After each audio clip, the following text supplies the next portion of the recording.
ওঠে কতই আছে পাগল আছে চিন্তা করেন কোন জায়গায় বানা রেখে দিচ্ছে, হ্যাঁ চাইনারা করছে আকর্ষণীয় করার জন্য, পর্যটন কেন্দ্রিক করার জন্য যা যা করা দরকার তাই করছে।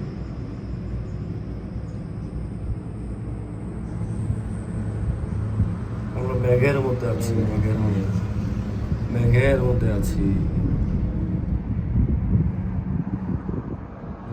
এই ম্যাচটাই কুয়াশা হয়ে যায়, হ্যাঁ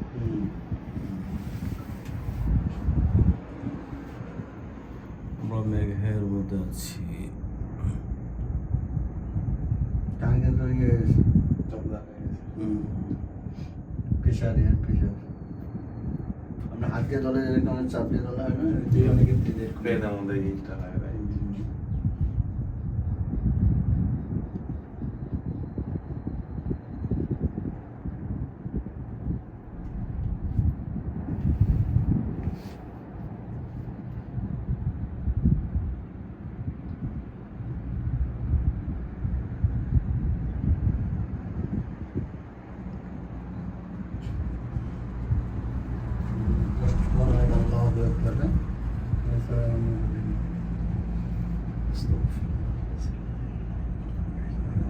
এটাই নিয়ে আর তুই যে ঘুরতে আসছে একটা জিনিস